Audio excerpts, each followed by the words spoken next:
Welcome to a SimCenter AimSim Student Edition tutorial covering the creation of a hydraulic system.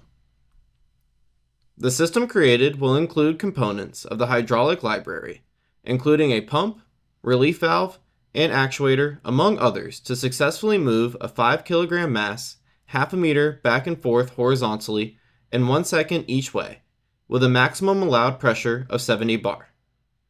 With this system, the mass's movement can be validated, and we can determine the power needed to be supplied to a motor operating the pump that is rotating at a constant speed of 1200 RPM. The completed model is shown here, beginning with the mass component.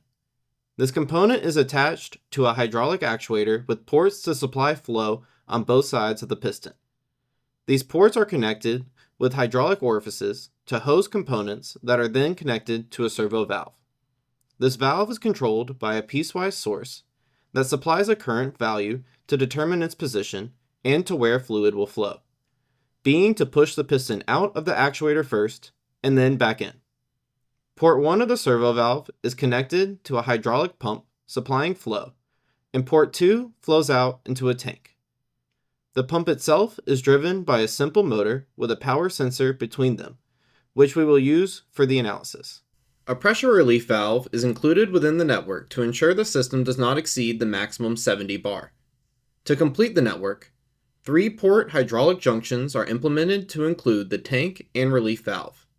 Lastly, a hydraulic fluid properties component is needed to impose the type of fluid used within the system. With all the needed components implemented, we can continue to submodel mode. Once in submodel mode, certain components need to be assigned manually, beginning with the hydraulic nodes.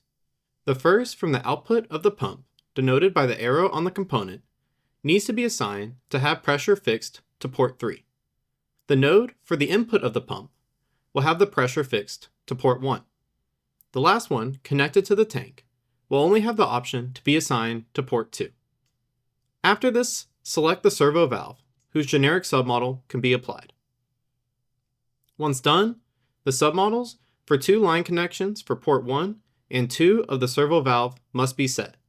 As within the hydraulic library, these connections can serve as direct connections in some cases, but in others must be pipes. This is a requirement for this model, as a servo valve cannot be directly attached to a pump and tank. This can be done after the submodels between the connections are assigned. Selecting the connection to port 1 of the valve, several options are available, denoted by either a C, R, or I.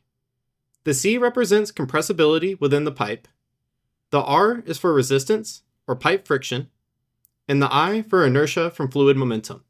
For this model, the elementary compressibility submodel is acceptable. This causes this pipe component to act as a volume within AimSim, where a flow rate is received as an input on each port and sends a pressure value for an output. For the connection coming from port 2 of the servo valve, a basic submodel is applied.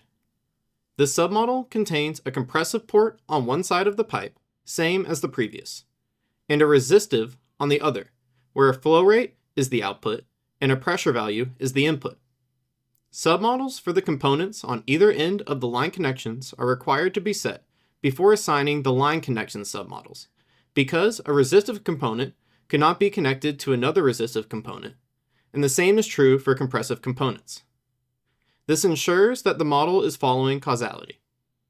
For the remaining line connections, select a direct connection. And after completion, Premier submodel is acceptable for the remaining components.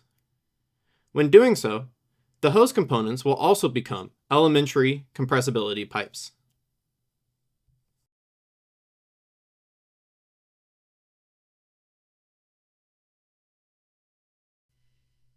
Now in parameter mode, the following adjustments are made.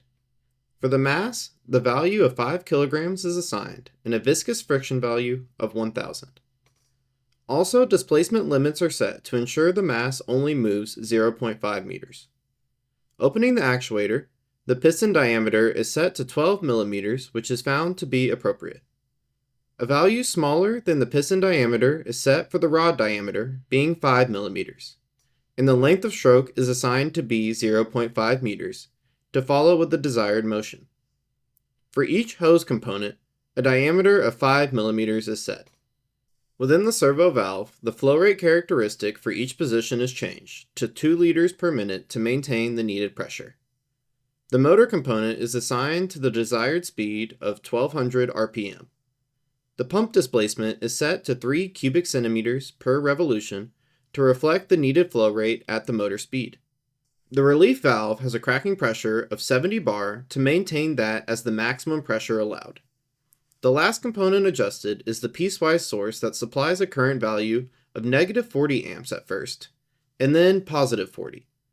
This current value is taken from the rated current value of the valve, and will make the valve fall into the position all the way to the right first for 2 seconds, causing fluid to push the piston out, and then moving all the way back to the left for 2 seconds to push the piston back in. This signal is cyclical and will repeat across the simulation. The remaining components can be left with their default values, and we can move to simulation mode.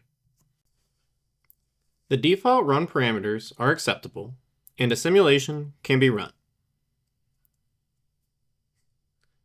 Displaying the mass displacement, we can see that the mass follows the desired path, moving out half a meter in 1 second, and then moving back the same distance in the same time. Looking at the pressure at port 2 of the relief valve, it is functioning properly, where the valve engages when the pressure reaches 70 bar, and not allowing the network to go past this value. Now, to determine the power requirement, the output of the power sensor can be displayed, showing that the system needs 420 watts of mechanical power to operate. This now concludes this hydraulic demonstration. Thank you for watching.